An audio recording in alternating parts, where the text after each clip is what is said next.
Socrates' concept of self. Socrates was an ancient Greek philosopher considered to be the forerunner of Western philosophy. He was a scholar, teacher, and philosopher who influenced countless of thinkers throughout generations. In fact, his method of questioning, famously known as the Socratic method, laid the groundwork of Western systems of logic in particular and philosophy in general. Meanwhile, Plato was considered to be his greatest student.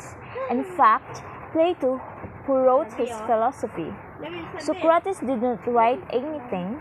It was Plato who systematically articulated Socrates' philosophy through his famous dialogues, which include Socrates' life. Socrates was eventually accused for corrupting the youth of Athens and sentenced to death by drinking hemlock.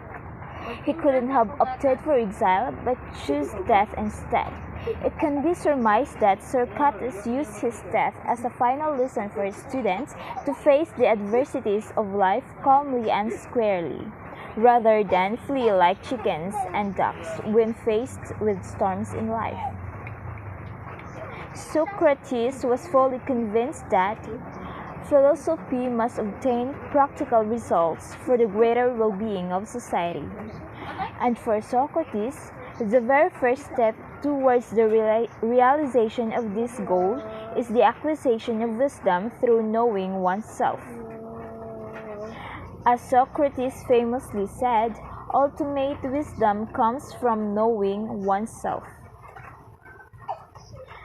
So how does Socrates view the self? The key to understanding Socrates' concept of the self is through the philosopher's take on the soul. But Socrates' concept of the soul should not be viewed from the vantage point of Christianity, that is, a religious conception of the soul. It is important to know that the ancient Greek lived long before the existence of Christianity, so that for them, the concept of the soul did not have the same religious connotations that it has for us today.